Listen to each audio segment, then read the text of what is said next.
I don't know. You will, but you can see by Haley to get us launched. Where is she at? She's right here. You're live. Oh, right here? Okay. You're Are we live? Yeah. Oh, we're supposed to start right now?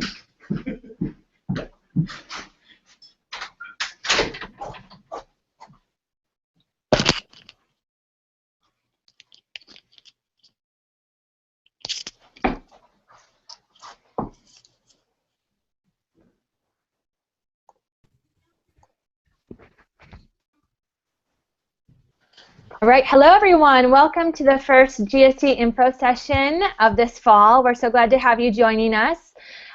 We have quite a few folks with us tonight. I'm Kelly Wilson. I'm the director of the M.Ed program. We also have Steve Hamilton, who's the dean of our GSD, and we have some current students and alumni who are going to be sharing their experiences in the program. Next slide. I turn. Are you turning on your phone? Yeah. Where is Okay. Is it? Okay, great. And if you could move on to the next slide for us. Great. So we're going to start with an overview of high-tech high schools, how the graduate school got started, and a little bit about the M.Ed program. And then we're going to hear from our students and alumni and leave lots of time for your questions, which you can chat into us, and we'll receive those questions and probably have the students answer quite a few of them. Next slide. Okay. Wonderful. So the high-tech high schools were started in 2000, and many of us know, many people know us as project-based learning schools. But they were really an experiment in social class integration and have equity at the heart of them. So our students are selected from a blind zip code lottery, and they represent a really diverse subgroup of the larger, broader San Diego area, and learn to work together, collaborate on projects, and excuse me, through the high-tech high schools, which have grown from one high school now into 13 schools. At the heart of our schools are 4 design principles. Those are personalization, common intellectual mission, teacher as designer, and adult world connection. So personalization is that our schools are small by design and intend for students to be known well by the adults. So we have advisory, we do home visits before the kids come and join us. The curriculum is personalized, so there's a lot of voice and choice in what they're doing. But what we're trying to prevent is a situation where kids feel like school is being done to them rather than with them, or that they're able to feel anonymous and kind of unknown within the schooling environment. So personalization is a key part of our schools. The second common intellectual mission is that we do not track our kids here. So they're very diverse as far as ethnicity, socioeconomic class, a lot of other factors that bring them together. And so when they get here, we don't track them and kind of sort and separate them, but they're grouped heterogeneously. They work together on projects and collaborate, and they're all on a college-bound track. So 99% of our kids go on to college. 1 in 3 are the first in their family, and 80% are within 6 years of starting are either still in college or have graduated from college. So it's very important to us that kids don't come to our school and then kind of get separated and feel like these are the kids that are working with their minds and going on to college. These are kids kind of a vocational track working with their hands that are not going on to college, but all of the kids are working with their hands, working with their mind, working with their heart to do projects that they're passionate about and that allow for a lot of collaboration, critical thinking, creative thinking, and opportunities to practice communicating and presenting to each other. The third is teacher as designer. And so rather than being handed curriculum or having the standards drive what happens in our schools, teachers are really treated as professionals and given a rich adult learning community to learn with each other and get feedback on the projects they design, on the student work that comes from their classrooms, but they are creating the curriculum based on their passions and interests and also engaged in co-design with the kids and really building and designing the curriculum around topics and issues that the students want to pursue and that connects to the community. The 4th design principle is adult world connection, and so we wanted to create schools where there was a deep connection with what happens in schools, with what's happening in the adult world that surrounds them, so that kids didn't feel that the work that they were doing was only for the purpose of school and for their teacher, but for a larger purpose and a larger audience beyond school. So our students often present their work. They have exhibitions where they celebrate their work, presentations of learning.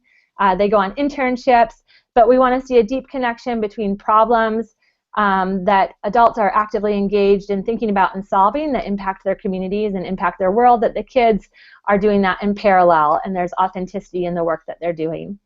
So since we started the first high school in 2000, we've grown into 13 schools, elementary, middle, and high, and we have 3 campuses, one in Point Loma, one in San Marcos, and one in Chula Vista. And during that time, beyond the work that we were already doing to shape a rich adult learning community at the school sites, there's a lot of shared collaborative meeting time where teachers work together on issues they care about at the school and changes that they want to make at the school. But we also wanted to have this other piece, which was teacher preparation, developing into a graduate school.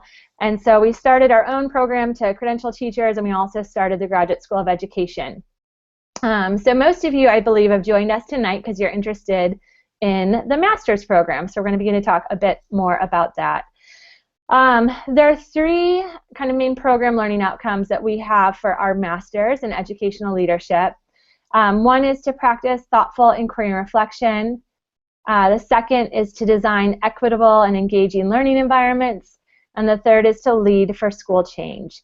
So one of our primary goals is that through the work that you do in the graduate school, that you're developing the habits of reflection, of using feedback from colleagues, using feedback from students and other stakeholders to drive your work and to improve your work, and that your passions and the reasons why you come to this program drive the projects that you engage in and the inquiries that are part of your master's experience. The second one, designing equitable and engaging learning environments. We dig quite a bit into deeper learning, project-based learning, and different approaches to pedagogy that allow for student voice and choice, and also access and challenge to all learners, but through that a lens of equitable learning environments. So how do we craft classrooms and how do we design schools where we're really disrupting some of the predictable outcomes that you will see too often in schools, where the education level of your parents, your economic status, your ethnicity can be predictors for success in school and also beyond and in college. So we're really trying to disrupt that and look at outcomes and results for our students, and how can progressive pedagogy be a means at achieving equity. The third is how to lead for school change. The schools that we are embedded within have a very different approach to leadership, where the directors lead from behind and often are trying to make as few decisions as possible, and their role is to empower students, empower teachers to really be the decision makers because they're closest to the students and closest to the work.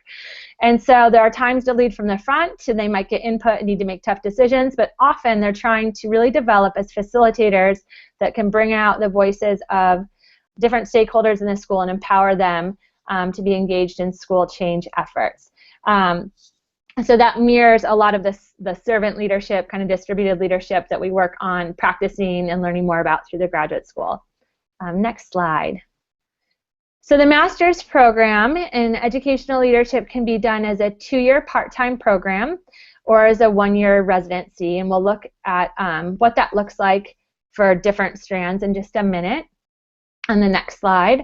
For the 2-year part-time program, you need to have a context. So if you currently live in San Diego, you could work at a high-tech high school or another school that is nearby or in the San Diego region.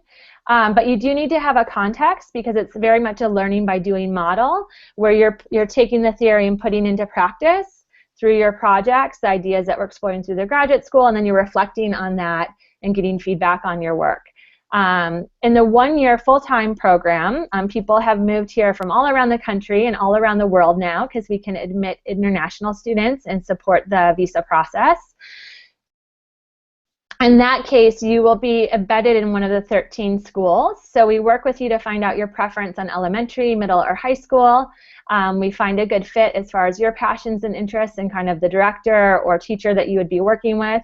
We also are exploring different ways to think about their residency. So thus far, people have either been partnered with a veteran teacher if they're more interested in teacher leadership and growing in that way and aren't interested in moving into administration, or as a school leadership residency where you're partnered with one of the 13 high-tech high directors and you share an office with that director and begin the year more doing shadowing observation and moving from there into taking on and practicing more leadership, whether that be coaching teachers, planning professional development, looking at the budget together, working on restorative justice practices of how you help students work through conflict. But the goal is that as the year moves on and you get more engaged in your master's project and the projects for your coursework and your residency, that you are really doing more co-leadership with the director and taking on more opportunities to practice leadership at the school site. There also is, for those that are not in San Diego and are not likely to move for a year to San Diego to do the master's program, the focus of this info session is not on the Education Leadership Academy, but I just wanted to let you know there is a 10-month hybrid online program that is not a master's program, but it's for teams of educators from around the country that are engaged in school change efforts. So maybe you're working on bringing more personalization to your classrooms or working on project-based learning at your school. This is a great option if being in San Diego for a year or two is not a possibility for you. Next slide. So I think we hit on this, but just, what we're really after in the graduate school is that we're doing work that matters. You do a personalized learning plan when you come into the program to really explore, like, why did you come here? How do you hope to grow from the program? What are your strengths that you want to build from, and what are the areas also where you want to take risks and you want to stretch and grow yourself? It's very much an experiential learning approach where you learn by doing. So we try to really move from a kind of more traditional theoretical experience to how are we taking our conversations, the work we do in our classes, the readings, how does that apply to our practice and inform our practice, and how are we really trying to create significant change for our students, for our colleagues, for our schools by putting that theory into practice. The projects you will find from the different courses are quite open-ended so that you can personalize them in ways that feel authentic to your own learning. So for example, in the course that we do on equity, you're thinking about an equity issue at your school site that you want to create some change around. They just did a course in deeper learning where your students designed their own projects and they'll be implementing them either in their classroom or working with another teacher to implement them. The facilitating adult learning class that just started, we've been doing a lot of coaching work and also thinking about how we facilitate adult learning experiences at our schools. But the way that you focus that work is very individualized and personalized based on the needs of your school site and also your passions and your interests. Next slide. Okay, great. So there are, I'm going to pause before I briefly speak about this. Steve, do you want to jump in and share anything else about the program or about the graduate school? I would just like to say, as a newcomer to High-Tech High and the graduate school, that one of the things that I find most exciting about it is, given its embeddedness in a set of really innovative schools doing work that matters and work that is stretching ideas and practices about education, that the presence of the graduate school in these schools is not only a wonderful opportunity for the students who are involved, but it's also a kind of leavening for the schools themselves. So there's an interaction between the schools and the graduate school that I find wonderfully exciting, because it's a two-way process. The graduate students gain, but the teachers, the staff, the students in the schools gain from having the graduate students there, from having research going on in the schools. So for me at least, it's a wonderfully exciting place, and it's a great privilege to be part of that excitement and learning in all directions. Beautiful. That's something, I'm glad that you brought that up, Steve, because that's something we're always trying to think about. How do we take advantage of the uniqueness of our embeddedness? We're the first graduate school to emerge from and be fully embedded within this rich kind of K through 12 community of innovative schools that are not only focused on deeper learning, but also very much focused on issues of equity. And so how do we use that as a rich context for learning? Great. So I'm going to just talk briefly about fellowship opportunities, and from there we'll hand it over to the students to talk about and alumni about their experiences in the program, and then we'll do Q&A. So fellowship opportunities, we have diversity fellowships. We have fellowships to support those that would like to do the one-year residency program. Since you're taking kind of a year off from work and coming and you're embedded in the schools for a year, we try to reduce tuition, and there's also some opportunities for paid internship for the work that you're doing in the schools. And then we also are working on international student fellowships because that's an area that we would really like to grow in the master's program. We have our first 2 international students here this year, and we hope to really have more in the future. Next slide. Great. So from here, we're going to hear from our students. I think, Shawn, I had you up first, just to cue you, and then Samara and Jen, and then Edric will be sharing. And in maybe about 3 minutes or so, and you don't have to hit all of these, but these might prompt you, just why, you could have gone to a lot of different graduate schools or not done graduate school, so what brought you to the GSE? What stands out to you most about your experience? So when you think of prospective candidates, what's important for them to know, like what stands out most? What have been some of your biggest takeaways? So when you think about what you're learning right now in the program, or for alumni, what actually stuck the most as you've now tried to take your learning from the program elsewhere? What were kind of the biggest things? And what advice, if any, would you give to new students that are thinking about doing the program? Great, and you can do next slide, and Shawn, you can jump in first. Cool. So my name's Shawn Wojtek. I am the head of school at Animas High School in Durango, Colorado, and I was the school leadership resident at High Tech High Chula Vista. What brought me to GSE was kind of a roundabout thing. I was proposing a K-12 dual language expeditionary school that, unbeknownst to me, was pretty much exactly the same as High Tech High. And in the middle of that, I got connected with Kelly and spoke with her multiple times about the program, and I was really looking for more leadership because I was almost done with my leadership master's at University of Denver, and I wasn't real thrilled about it and didn't feel like I was really prepared to step into an administrator's role. I think after spending a year there now and having my first administrator's role and it being a head of school where the buck stops with me, it was probably the best experience I could have ever asked for. A lot of the things I'm dealing with now, I was able to deal with last year, and I had support. And I think my biggest takeaway looking at it is actually having that family atmosphere. Just this week, I called a couple of my cohort members. I called the director at High Tech High Chula Vista, the dean of students, and a couple other teachers, because there's a couple of decisions that are popping up in the next week or two that I really need help with. And that is a giant takeaway, that they will always be there. And I think the last week, as I was leaving, that was said by multiple people. Larry, Ben, and Rob, they all said, you're part of the family now. Please continue to reach out, and they thoroughly mean it. It's not one of those niceties that's said.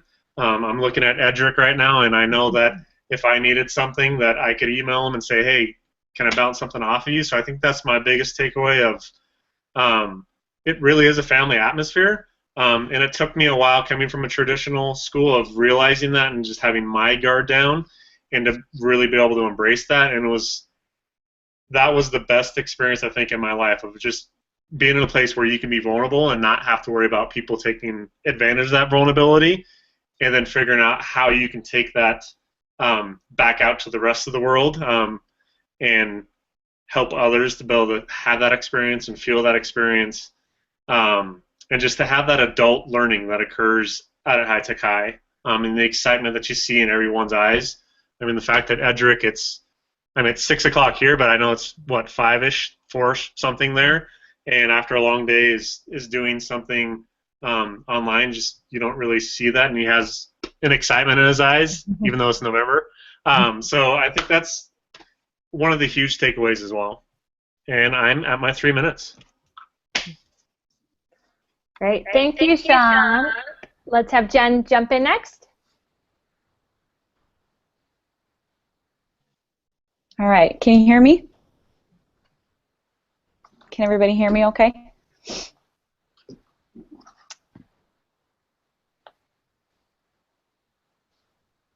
Can everybody hear me?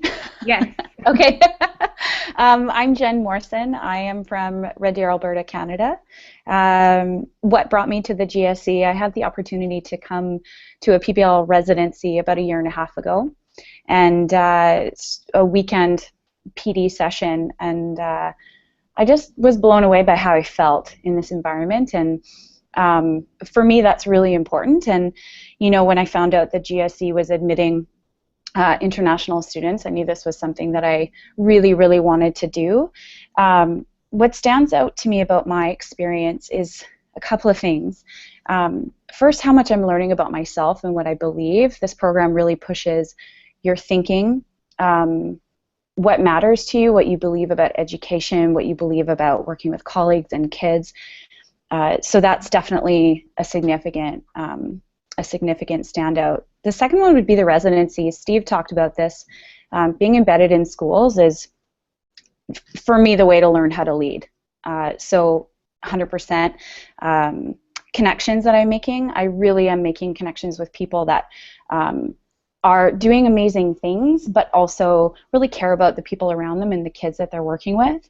And then the 20% time that we have in the program to experience different aspects of the organization, interact with different people, go to different school sites is actually a really great experience.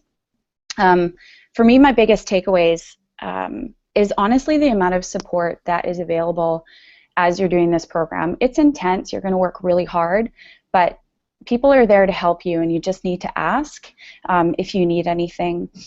Also, the balcony perspective. So in readings that we've done, we've learned about how leadership is sort of looking at a school from the balcony rather than the dance floor. And I'm learning a lot about how a school works, how do teachers work with each other, and how to best support teachers in their practice. And also my views on equity. I thought that I knew what equity was. And I really think that I'm realizing how many barriers I have had in my practice so far, and how important it is to really reflect on that. And then the last question, advice to students. You are so fortunate to be number one on this Hangout and listening to all of these experiences, but this program is amazing. Be open, dive right in. You know, like, getting into a program like this is, I don't want to say a risk, but it's so different than I think anything I've ever come across. So you really have to come in with an open mind and know and understand that you are going to have a range of emotions and experiences, but it's all good, and you're learning ultimately about yourself and what you want. So, and then the last thing too is just be curious. Like, really get clear about what you want to learn and why you're here, and then seek out those experiences. Okay, wonderful. Let's hear from Samara next. Thank you, Jen. Hi, can everyone hear me? Yes. I'm Samara Francisco. I'm originally from Memphis, Tennessee, and I taught for 5 years in very traditional public schools. The last 3 years I was actually at a, quote, no excuses charter school, and in Tennessee the emphasis is on standards and assessments and being very data driven. So I had absolutely no knowledge of PBL or progressive education, and I actually only heard about the program because a friend of mine was researching graduate school programs and basically gave me a short list of places she was considering, and I looked at her list and this was the only one that actually kind of caught my attention. And it was because of the residency model and the ability for me to still work in a classroom while completing a master's degree in a year. It was something that wasn't possible with any other program that I had considered. And so that was really important to me, to still be able to not just do your graduate work study that was relevant and meaningful, but also to have a connection to a classroom. And so that's been the thing that stood out the most to me, the ability to make connections with the teachers in my building, the students that I work with every day. Like when I think about this experience, that's the most important thing to me, is just that I taught real students and been able to be a part of their educational experience. I'm actually a resident at High Tech High Media Arts working with 12th grade English, and it was the one grade I've actually never taught, so I've definitely learned a lot as far as what it means to teach seniors, and especially to incorporate PBL into your instruction. I think the advice I would give to students that are applying is to just remember why you came here in the first place. It can seem really distracting and overwhelming at first to try to balance graduate school work with your residency responsibilities, with wanting to experience life in San Diego if you've never lived here, but keeping grounded in why you're here. And I think about education and to specifically learn how to be a teacher. And so that's really framed the projects I've created for my graduate school work, as well as the research I'm doing for my master's project. Great, thank you, Samara. And we'll hear from Edric, who is also an alumni. Hello, everybody. My name is Edric McCalligan, and I am a GSC alum. And so in 2007, I was looking for a program. And at that time, I was kind of leaning towards San Diego State's Ed Tech program. And then I had a friend drag me to an info session that was actually held at High Tech High, the international building. And I had no idea about High Tech High. I had no idea about like what my friend was dragging me to. She said, High Tech High. I'm like, what does that mean? It's like, do they have a lot of computers? I have no idea what's going on. But she said, just go with me and trust me. And I'm glad that I went with her and I took the time to go to that info session, because that single day changed my entire career. This program has been absolutely transformative for me. At that time, I was I was in my 6th year of teaching at a very traditional test prep heavy school, and was getting burnt out right away. And what I felt was what we were doing to kids was I felt that wasn't right. And then attending the program, some of the things that that stands out to me and my biggest takeaways is the relevancy of the program. I've had a lot of friends during that time looking for programs, mainly because when you're in your 5th, 6th, 7th year of teaching, being part of a regular district, a lot of folks are looking to obtain a master's degree to, one, to help them with their craft as an educator.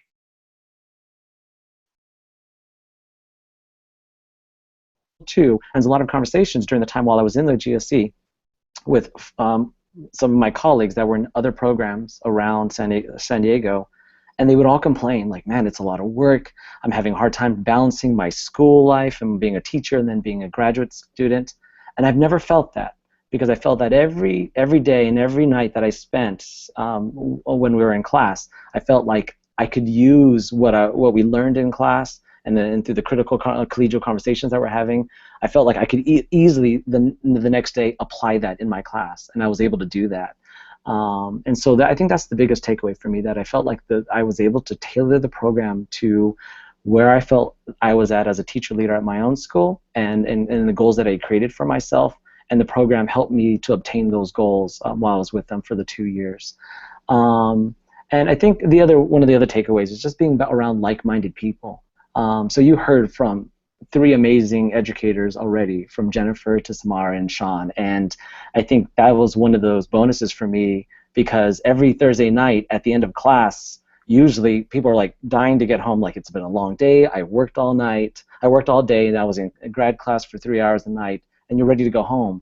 But our conversations would leak out of the building, and we would continue to talk for like another 30 minutes to an hour out in the parking lot, because we were so excited about the work that we were engaged in.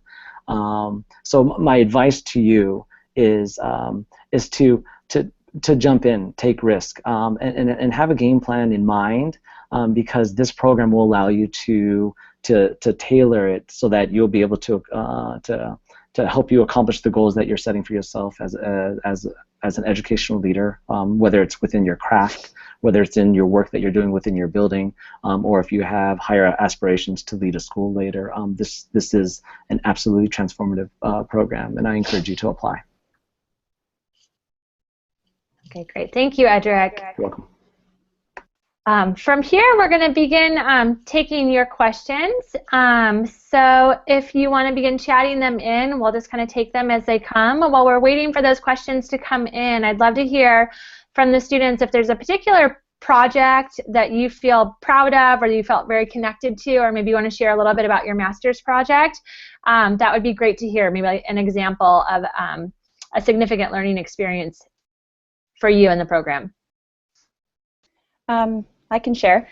So my research this year sort of started around models of collegial coaching, and I was having a conversation with my director, who was Emilio Torres, and now we're in sort of a transition into a new director, which is exciting. But we realized that what was missing from the work that we were doing was having teachers create a vision for their practice. And so for the last little while, what we've been doing is helping teachers craft a vision for their practice and use those visions to determine PD ideas. So it sort of goes back to that idea of PD being relevant to the unique school site. And then once we sort of hash that out in the next couple of weeks, we're really going to start implementing the coaching model. So in a nutshell, that's what I'm doing, but it's really exciting. I feel like I have such an opportunity to do work that I really care about and that I'm really interested in, and so my master's project is exactly what I want to be diving into. So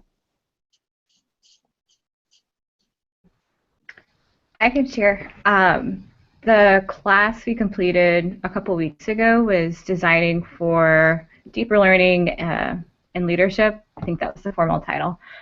But it's our opportunity to make a true project-based learning style project with the intention of rolling it out with our students in our classroom if we're working with a teacher, or to kind of coach a teacher and teaching the project. So I remember when we first started the program back, we started with the general orientation that all new high-tech high teachers go through. And one of the experiences we had to do was basically to be a student and to do a project that real high-tech high students had done. And so that was the first time I was exposed to like what a true project-based learning project looks like. And then over the next several weeks, seeing my own project in the classroom I was working with get unveiled and unleashed, and then finally to be able to create one on my own and go through that whole process of creating and tuning and fine-tuning and just trying to create a meaningful experience for students was really rewarding. And it was just really nice to have time devoted and set aside to creating something for students and to get that really helpful feedback from our instructors and our peers and actually students at the school that I plan on using it with. So again, I was just really appreciative of us having the time to actually design a project, and then also to get to receive feedback before we actually use it in our classrooms.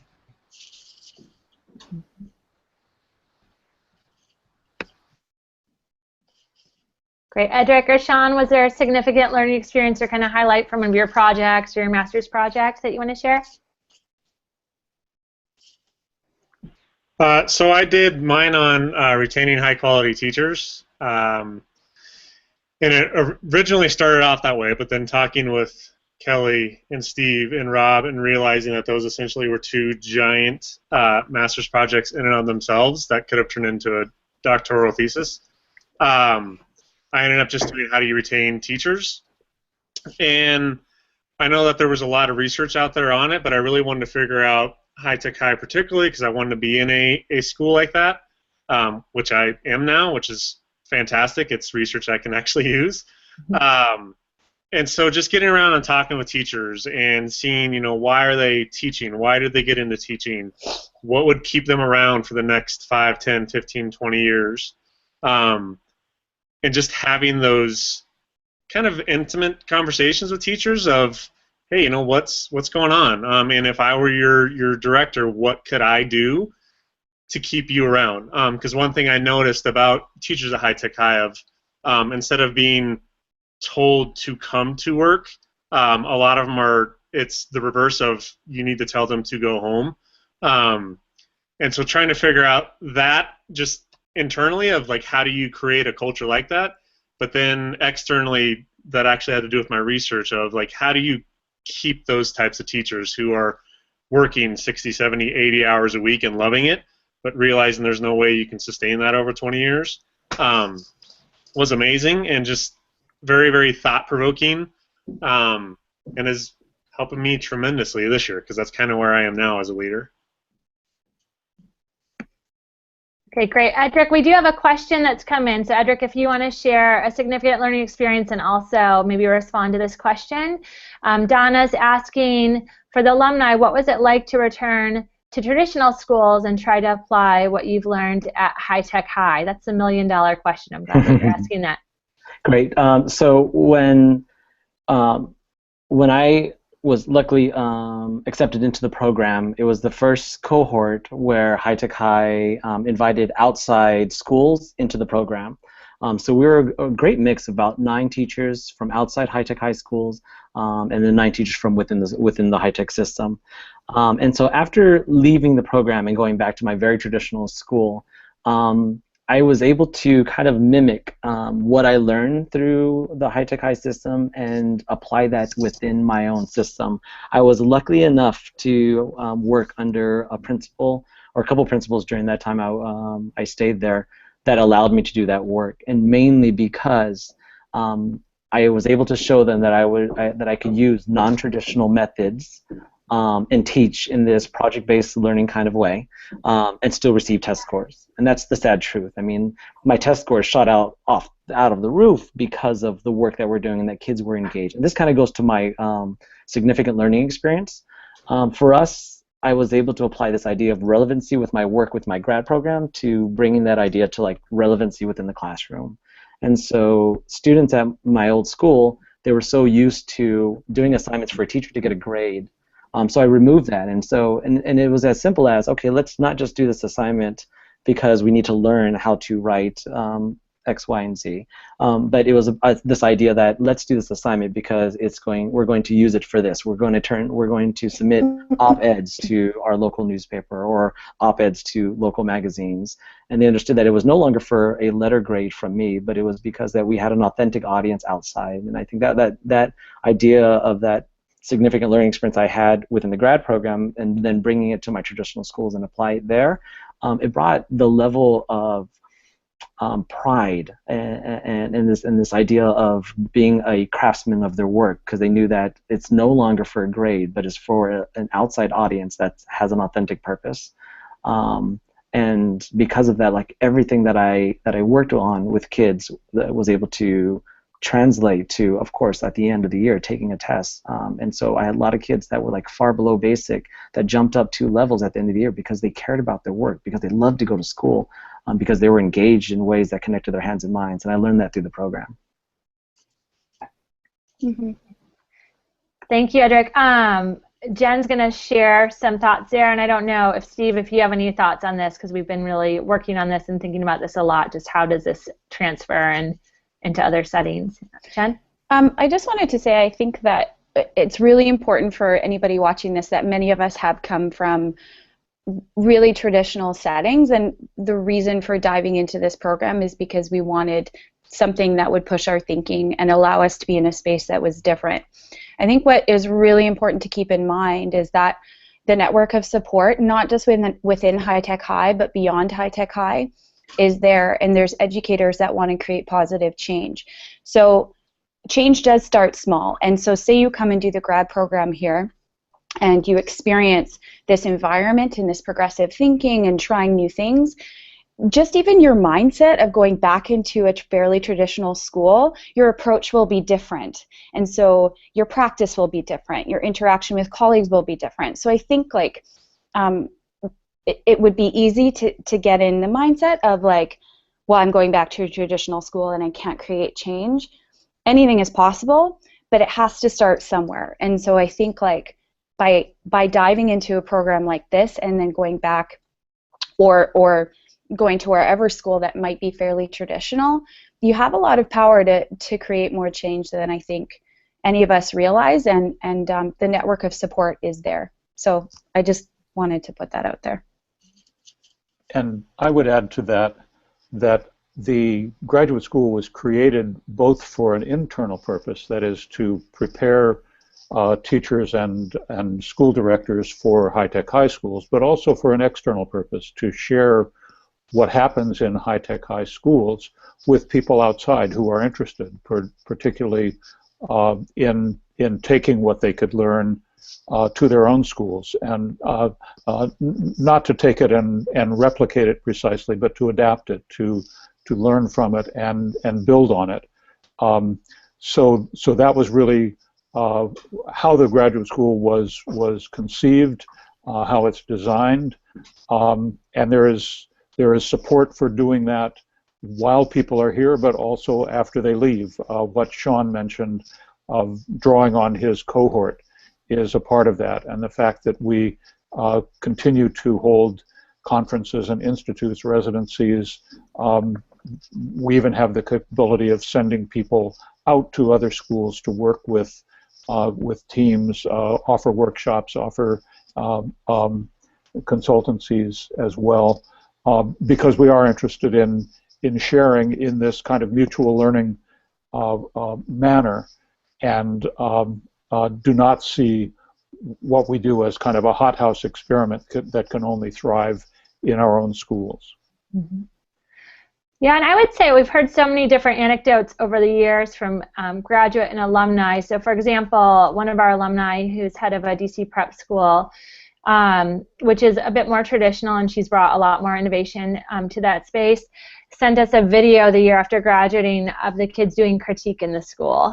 And a teacher they'd done some professional development and coaching around that, and a teacher was so excited about the way that students were engaging in dialogue about the work and kind of improving the work, really stood out to her. And that comes from our work with Ron Berger at Expeditionary Learning, this idea that critique and revision are really what drive the creation of beautiful work, and that if we craft learning experiences where students know from the project launch through exhibition that there's a bigger purpose and kind of audience for that work, that they care more about the quality and the depth of thinking in their work, rather than an assignment that they do once, they get a grade on, it only goes to the teacher, comes back to the student, and then goes in the trash can. So how are they creating work, whether it's films, whether it's, here's an example of a project at the elementary level. Our students have done a Toy Story project where they worked with a preschool where kids have been influenced by or affected by domestic violence, and they had buddies through that school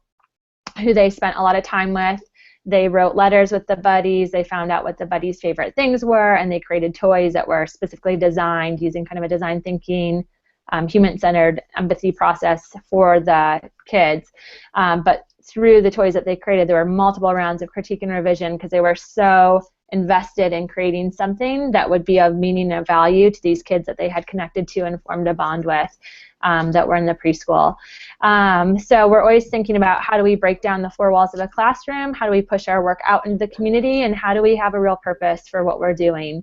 One other thing that I would like to say is that the high-tech high schools are far from perfect. We try not to use the word model, and we say that we leak oil every day.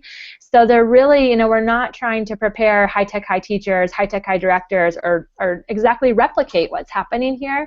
We see the high-tech high schools as a rich context for learning, an example of a place where people are really trying to create small learning communities where relationships are at the heart of the work, where kids are known well, the adults are known well, and that we're really pushing for more authentic, deeper learning, and that equity is at the heart of our work. But we're not, there's lots of things that we're working on, and lots of things that, where our implementation has not reached our vision yet. So we hope when people come here that they're learning from what we're trying, they're contributing to that, because they are, you're not a graduate student who's coming in and out just to do your research and then mostly in class. You're embedded every day in our schools, except for this thing we call 20% time, which I'll talk about in a minute. But 4 out of the 5 days of the week, or if you're in the part-time program for 2 years, you're in your context every day, and so you have authentic ways you're contributing to the work there, that you're taking things from the work there, but we fully expect when people take the work elsewhere that they are going to make it their own, and it's going to have a very local feel, and there's going to be a lot of work that's done to develop a shared vision, to work towards consensus, to really engage people in that community for what is their vision for what they want for their students and what pieces of High Tech High or the learning from the program can they take there. So another example from an alumni is we do a lot of work with protocols that have come from the National School Reform faculty or Harvard Project Zero, Power of Protocols, which are just structures that create equitable and safe environments for colleagues to go deep into work that can feel risky, really making yourself vulnerable and sharing dilemmas in your practice, bringing student work to the table, having your projects tuned, even how to build from successes in our work. And those apply to any setting, whether it's a more traditional setting or more progressive setting. So one of our alumni, the principal was so excited about how she brought those protocols to their school that she asked her to model it for a superintendent's meeting that brought like 15 principals together. And one of our graduate students was able to teach all the principals in this district how the protocols, you know, they experienced the protocol and talked about how they could bring it to their school. So there's definitely different pieces that can be applied really into any setting. The 20% time, just because I mentioned it, for the residents that are in the one-year full-time program, we want you to be embedded enough that you're really part of that community. You're at faculty meetings, you're really developing relationships with students and colleagues, you're in classrooms, you're coaching teachers, you're doing that work. But this is your 1 year to be in graduate school and to kind of have as many experiences as you can. So 1 day a week, you're encouraged, and there's kind of a structure for pushing you out to observe other school leaders, get into other schools, get into classrooms, or even spend time with people at more of a kind of district or CMO level that are supporting networks of schools, and learn from those experiences. So that's part of the program as well. So if you want to do any more questions for us, we would love to hear them. There's the little Q&A icon on the left-hand side of your screen, and you can click that and send us any questions.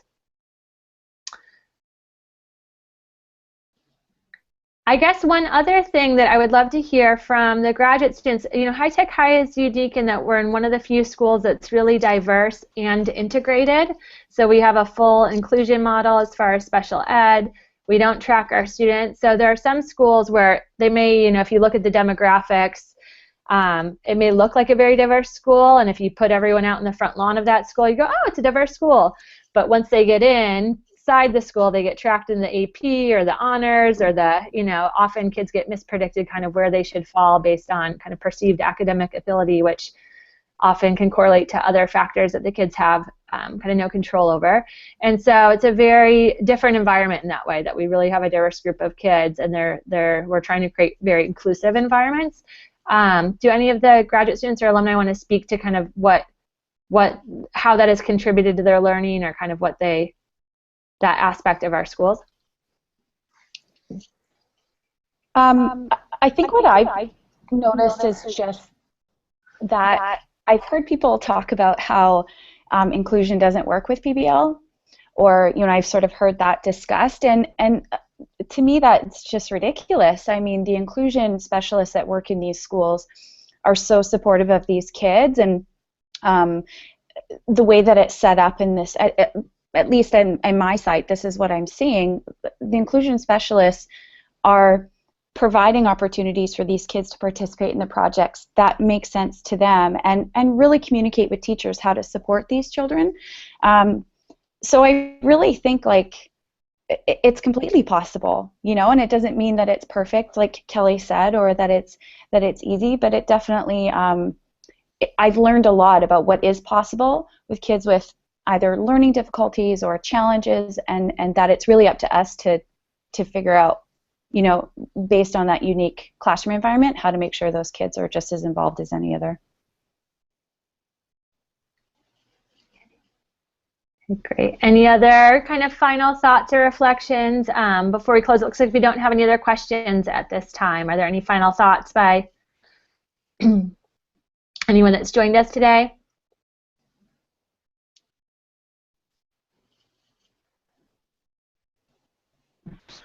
I think for me, one final thought was, so we showed Most Likely to Succeed here in Durango a couple weeks ago, and I was one of the panelists afterwards, and we were up there with the traditional school district superintendent sitting next to me, the dean of the School of Education at the local college sitting next to me, and then me and one of my teachers.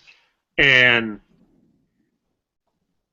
I was very much in favor in pushing teacher-powered schools before I went out there, but then realizing just how important that is, that teacher's designer part is more than just classroom. It's people like Edric who are teachers who are really, truly leading the school, and it's the directors who are just facilitating resources and relationships and collegiality.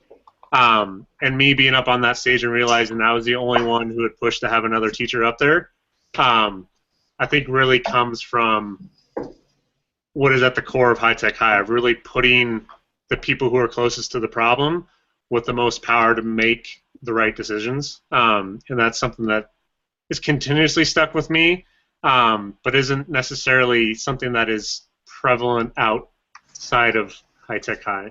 Mm-hmm. Mm-hmm. Great. I'm glad that you brought that up, Shawn. I think there's a lot of work here to examine authority and kind of status in our classrooms and also in our schools, and really disrupt anything where the teacher kind of has,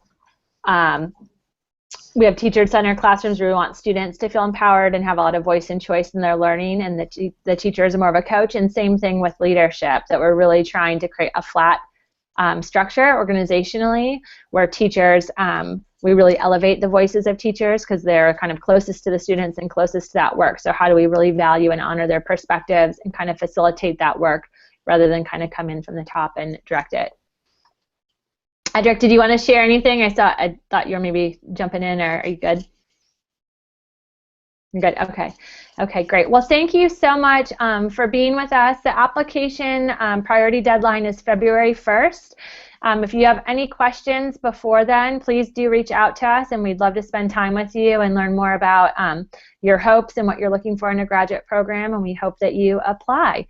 We also want to do a little plug of the Deeper Learning Annual Conference that was started through the Hewlett Foundation, and there's a Deeper Learning kind of network of schools that include folks like Big Picture and Vision, Expeditionary Learning, International Schools, and others. Have really kind of created this network, and we run the annual conference, which is happening in March this year. So you can go to the website, and we hope to see you then. You're welcome to visit our schools or observe graduate classes anytime. If you're local or if you're in San Diego or want to do a visit, we'd be happy to host you and spend more time with you. Have a great night. Thank you so much for joining us. Good to have you with us. Okay, thank you. Thanks to